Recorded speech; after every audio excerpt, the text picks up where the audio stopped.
महाराष्ट्र प्रदेश युवक काँग्रेसच्या वतीने शेतकऱ्यांचे प्रश्न, महागाई, बेरोजगारी, विद्यार्थ्यांच्या समस्या अशा अनेक मुद्द्यांविषयी विधिमंडळावर घेराव मोर्चा काढण्यात येणार आहे। या घेराव मोर्चाविषयी सविस्तर माहिती काँग्रेस भवन येथे महाराष्ट्र प्रदेश युवक काँग्रेसचे अध्यक्ष कुणाल राऊत यांच्यासह इतर पदाधिकाऱ्यांनी पत्रकार परिषद घेत दिली। त्याचबरोबर यंदाचा अर्थसंकल्प म्हणजे केवळ जनतेला दाखवलेलं लॉलीपॉप आहे अशी टीका देखील शिंदे फडणवीस सरकारवर केली। खरं म्हणजे काल अर्थसंकल्पाचं बजेट सादर झालं। त्याच्यामध्ये शेतकऱ्यांचा अनेक मुद्दे होते, ज्याच्यामध्ये ज्यावेळेला विरोधी पक्षामध्ये देवेंद्र फडणवीस साहेब होते किंवा बाकीची लोक होती, सगळी मंडळी होती, त्यावेळेला त्यांची ओरडाओरड चालायची की शेतकऱ्यांचं वीज बिल माफ करणं असेल किंवा शेतकऱ्यांच्या कर्जमाफीच्या बाबतीमध्ये विषय असेल। परंतु कालच्या बजेटमध्ये कशाही पद्धतीची तरतूद शेतकऱ्यांच्या वीज बिलाचा विषय असेल किंवा शेतकऱ्यांच्या कर्जमाफीचा विषय असेल, त्या कुठल्याही गोष्टीची तरतूद फक्त बोलत असताना शेतकऱ्यांना आम्ही भरीव मदत करतो असा शब्दप्रयोग वापरायचा, पण किती आकडेवारी द्यायची, कुठं किती वीज बिल माफ करायचं, कुठं किती कर्ज माफ करायचं, याची आकडेवारी कुठंही या सरकारकडनं आपल्याला देण्यात आलेली नाही। त्याच्यानंतर युवकांचे अनेक त्याच्यामध्ये मुद्दे आहेत, त्याच्याबद्दल मी आदरणीय कुणालदादांना, त्याच्या अगोदर महिलांचे काही मुद्दे आहेत जे त्या बाबतीमध्ये आमच्या उपाध्यक्ष सोनलक्ष्मीताई सुद्धा आपल्याशी संवाद साधणार आहेत, तर मी त्यांना विनंती करतो की त्यांनी आपल्याशी संवाद साधावा। सर्वप्रथम तर ह्या मंत्रिमंडळामध्ये महिला बाल विकास मंत्रीच नाही आहे, तर त्यामुळे महिलांच्या ज्या तरतुदी आहेत किंवा काय महिलांचे जे काय मुद्दे आहेत ते ह्याच्यामध्ये ना बजेटच्या रूपात काय मांडले जातात ना दुसऱ्या कुठल्या रूपामध्ये, व बाकीच्या ज्या कुठल्या महिला आमदार वगैरे आहेत ज्या काय बोलू इच्छितात त्यांना इग्नोर केलं जातं आहे विधिमंडळात, हे आपण सर्वांनी बघितलेलं आहे। तर एका साईडला भाजप म्हणते की बेटी बचाओ बेटी पढाओ वगैरे, आणि ते अगदी त्याच्या विरोधात वागतायत इकडे महाराष्ट्र गव्हर्नमेंट देखील। तर महिला बालविकास मंत्री देखील या ह्याच्यामध्ये नाही आहे, तर त्यामुळे काही बजेट महिलांसाठी आणि त्यांच्या रिलेटेड काय झालेलं नाही आहे। खरं म्हणजे महिलांच्या बाबतीमध्ये त्यांनी काल घोषणा केली की महिलांना एसटीचा प्रवास आम्ही अर्ध्या तिकिटामध्ये करतोय, परंतु कुठंतरी हे लॉलीपॉप देण्याचं काम आहे। शेतकरी असतील, युवक असतील, आज कांद्याचा खूप मोठा प्रश्न आहे शेतकऱ्यांचा, त्याच्या बाबतीमध्ये कांदा, खरं म्हणजे शेतकऱ्यांनी, आपल्याला माहिती असेल काही दिवसापूर्वी होळी झाली, त्यामध्ये कांद्याची होळी करण्याचा प्रयत्न शेतकऱ्यांनी केला, परंतु कुठंही कांद्याच्या बाबतीमध्ये असेल किंवा सोयाबीनचा हमीभाव असेल, हमीभावाच्या बाबतीमध्ये कुठंही चर्चा या बजेटमध्ये झालेली नाही आहे। फक्त हे बजेट म्हणजे मुंगेरी लाल के हसीन सपने आहे असं म्हणलं तर ते चुकीचं ठरणार। युवकांच्या बाबतीमध्येही अनेक त्याच्यामध्ये मुद्दे आहेत। मी आदरणीय कुणालदादांना विनंती करणार आहे की युवकांच्या बाबतीमध्ये आपण त्यांनी या मुद्दे मांडा। काही महिना अगोदर दोन मोठी कंपनी इथून बाहेर पडाली, एक वेदांता झाली, एक टाटाचा एअरबस नागपूरला झाला। तर अशी दोन मोठी कंपनी जिथून एक खूप मोठा प्रोजेक्ट युवकांना खूप सारा रोजगार भेटू शकतो, असं काही पण नवीन प्रोजेक्ट त्यांनी अशी काही घोषणा नाही केली। महाभरतीचे अगर प्रश्न घेतला तर महाभरतीचं काही पण तसं दिसत नाही आहे। पेपरचा तुम्ही बघत असणार, MPSCचा झाला, आमचे शिवराज असले, प्रथमेश असले, अक्षय असणार, हे चांगल्याने तिथे लढले। अजून त्याचा एक टायपिंगचा पेपरला होता आता काही दिवस अगोदर, तो रद्द केला।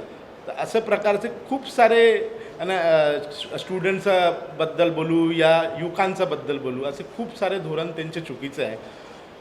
2014 पासून इथे BJPची सरकार झाली, दीड वर्ष, 2.5 वर्ष, 2 वर्ष आमची पण होती, परंतु आम्ही त्यावेळेस काही कंपनीज आणले पण होते। परंतु मी नागपूरचा, नितीन गडकरी, देवेंद्र फडणवीस नागपूरचे आहे, मी 2014 पासून बघत आहो, एक मोठा प्रोजेक्ट त्यांनी घेऊन नाही आणला। इतके मोठे मंत्री, मुख्यमंत्री झाले, एक मोठा प्रोजेक्ट नाही घेऊन आणले ज्याच्यानी युवकांना रोजगार भेटणार। असा कोणता पण धोरण नाही त्यांनी तयार केला ज्याच्यानी युवकांना काही भेटणार। मी एक गोष्ट सांगू शकतो की छत्तीसगडमध्ये ते रोजगार नाही उपलब्ध करून देऊ शकले, तर आमचे शिक्षित बेरोजगार शिक्षित युवकांना छत्तीसगडमध्ये 2,500 ते बेरोजगारी भत्ता देत आहे। आमची सरकार काय करत आहे, काय असे युवकांसाठी काय असं नवीन केलं आहे, हे मी तुमच्या माध्यमातून ह्या सरकारला सांगायची इच्छा आहे माझी। अजून आज ज्या प्रकारे ही सरकार युवकांना बढू नाही देत आहे यानं सामोर नाही येऊ देत आहे. आम्ही त्याच्या विरोधात येणाऱ्या 20 तारखेला विधानसभा घेरावा करणार. हमारी यहाँ पूरी यूथ कांग्रेस की टीम बैठी हुई है, हमारे वाइस प्रेसिडेंट बैठे हुए हैं, हमारा डिस्ट्रिक्ट प्रेसिडेंट्स बैठे हुए हैं और हमारा प्रेसिडेंट कुणाल राव जी यहाँ बैठे हुए हैं. पहली बात कि जो बजट आया वो बजट क्या है?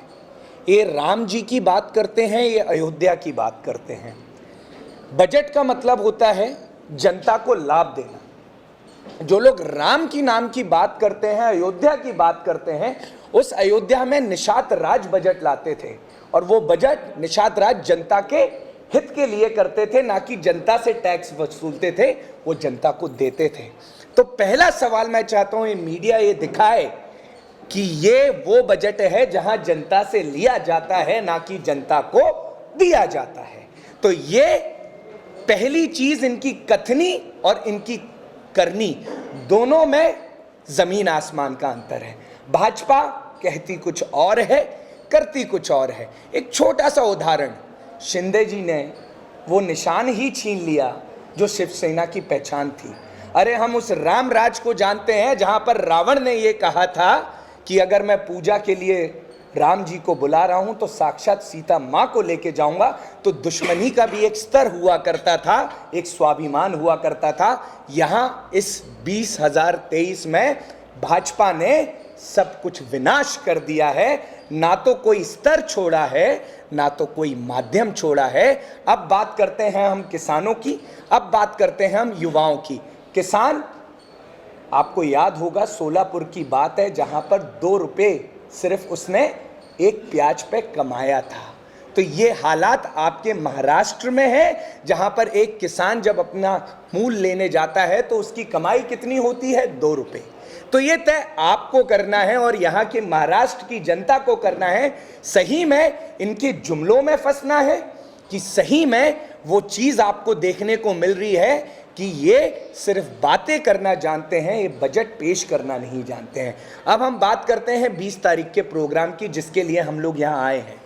हमारा उद्देश्य है कि छत्रपति शिवाजी महाराज ने एक स्वराज यात्रा निकाली थी, तो उसी तरीके से इस यूथ कांग्रेस का एक भाव है कि उस स्वराज का अलग जगाना है. उस स्वराज का अलग एक एक नौजवान, एक एक किसानों के घर तक पहुंचाना है कि 20 तारीख को यूथ कांग्रेस किसानों के हक की लड़ाई, नौजवानों के हक की लड़ाई और वो सारे सवाल पूछने जा रही है विधान परिषद मुंबई का घेराव करने, जहां पर वो ये पूछेगी कि आपने इस बजट में किसानों को क्या दिया, आपने युवाओं के रोजगार के लिए क्या किया. हमारे भाई शिवराज मौर्य ने लड़ाई लड़ी स्टूडेंट की, आपको याद होगा. ये बार बार स्टूडेंट की लड़ाई लड़नी पड़ेगी जब स्टूडेंट ने कह दिया कि उसे 3 साल बाद उस सिलेबस को लेके आना, फिर भी आप जबरदस्ती कर रहे हो.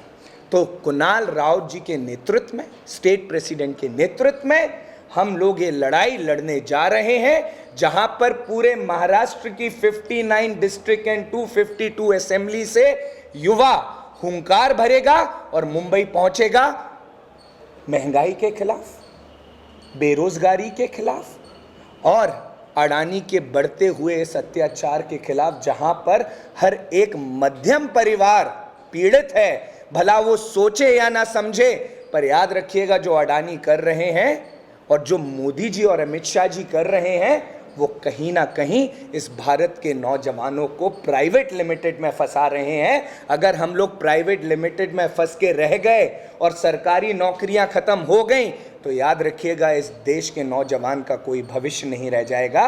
और वो सभी मुद्दों के साथ हम लोग 20 तारीख को, जिसमें हमारे राष्ट्रीय अध्यक्ष BV श्रीनिवास जी और हमारे इंचार्ज कृष्णा जी और आपके महाराष्ट्र के सभी बड़े नेतागण उसका समर्थन के लिए हमारे साथ मुंबई में कंधे से कंधा लगाकर इस लड़ाई को लड़ने के लिए तैयार हैं.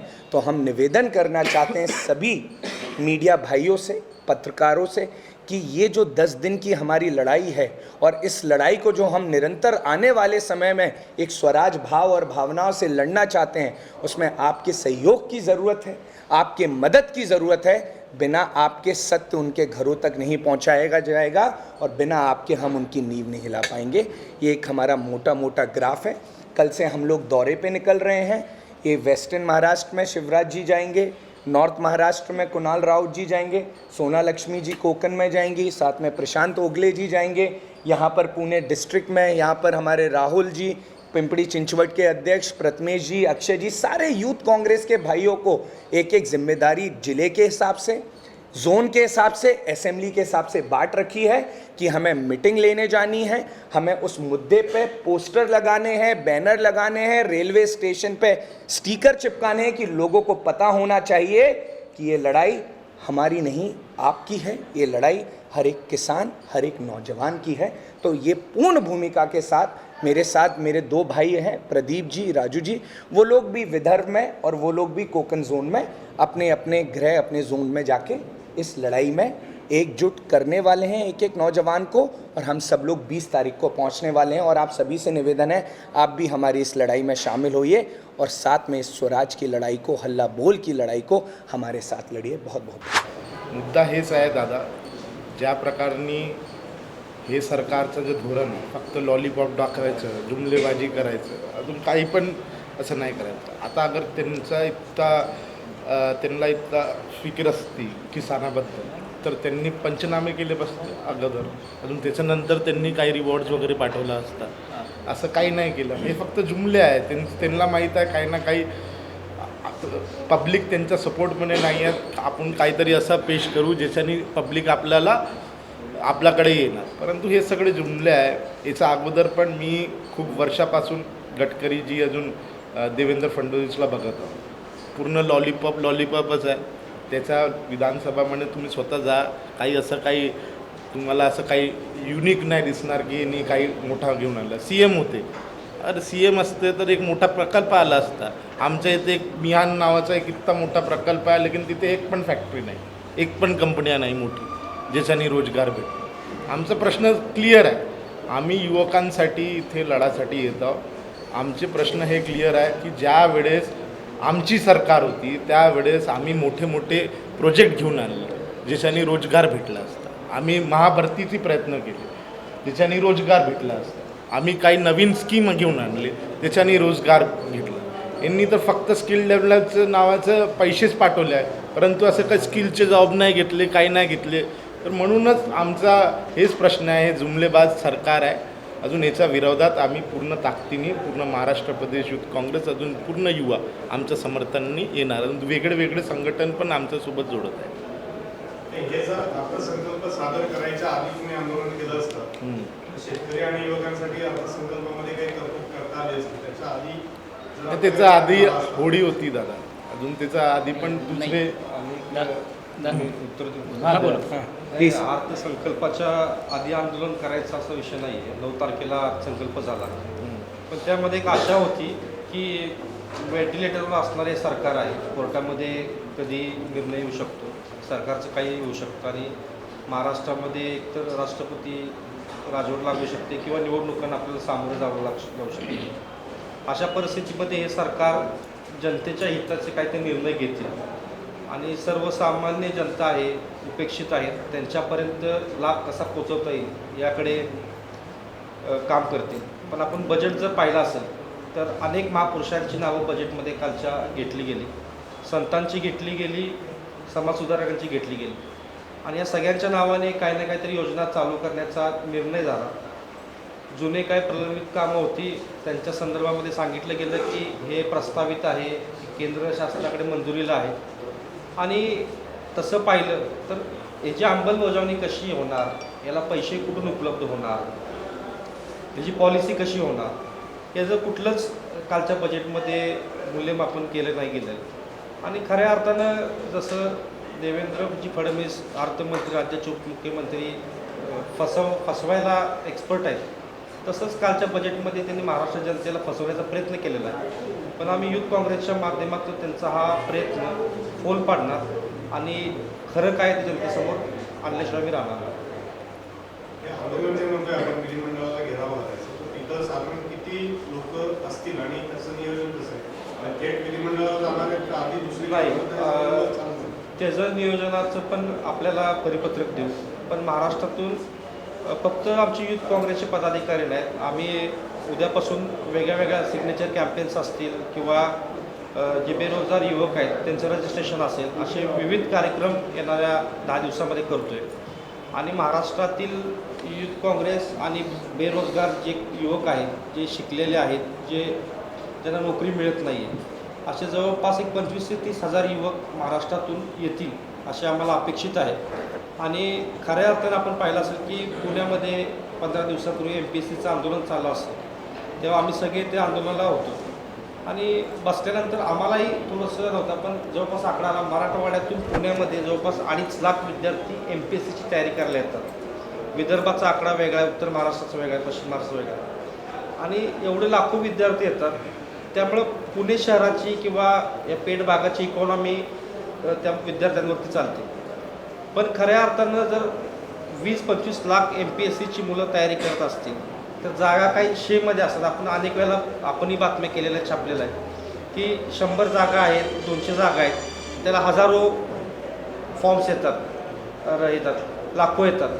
आणि खऱ्या अर्थानं आपण पाहिलं असेल की परवा पोलीस भरती झाली, BHMS डॉक्टर्स किंवा ME झालेले इंजिनियर्स या सगळ्यांनी कॉन्स्टेबलच्या पदासाठी किंवा नायक पदासाठी यांनी सगळ्यांनी अर्ज केलेला आपण सगळ्यांनी पाहिलं असेल. त्यामुळे महाराष्ट्राची आता बेरोजगाराची परिस्थिती काय हे आपल्या सगळ्यांसमोर आहे. याला कुठेतरी आपण वाचा फोडली पाहिजे. जर बेरोजगारी पुण्यासारख्या ठिकाणी MP स्पर्धा परीक्षांचा अभ्यास करणारे विद्यार्थी येत असतील किंवा इतर कुठलेही विद्यार्थी असतील की ज्यांना नोकरी मिळत नाही आहे, ते 1 वर्ष पुण्यामध्ये राहतात. हिंजवडीमध्ये एक उदाहरण पुणे देतो, हिंजवडीमध्ये नोकरीसाठी प्रयत्न करतात, तळेगाव MIDCमध्ये नोकरी रिझ्यूम घेऊन फिरतात, इंटरव्ह्यूसाठी प्रयत्न करतात, MPSC तयारी करतात. पण अत्यंत कष्टाने एज्युकेशन लोन घेऊन ते शिकून पुढे आलेले असतात. आणि आल्यानंतर त्यांना 1 वर्षानंतर त्यांना त्यांचं कर्ज फेडायचं असतं. आणि फेडत असताना 1 वर्षामध्ये जर नोकरी नाही लागली तर आईवडिलांनी अनेक गोष्टी सोनं गहाण ठेवून, जमिनी गहाण ठेवून, काही लोकांनी विकून आपल्या मुलांना शिकायला पाठवलेलं असतं. आणि अशा परिस्थितीमध्ये त्यांचा इथला मेसचा खर्च असेल किंवा नोकरी शोधायला मुंबईला जातात, पुढे जातात, त्याचा खर्च देखील त्यांचा दैनंदिन भागत नाही. अशा परिस्थितीमध्ये बेरोजगारी भत्ता महाराष्ट्रामध्ये या सरकारने दिला पाहिजे.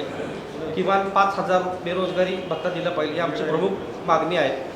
आणि यासाठी आम्ही पूर्ण महाराष्ट्रामध्ये चळवळ चालू करतो. त्याचा पहिला मोर्चा आम्ही विधान भवनावरती येत्या 20 तारखेला काढतो.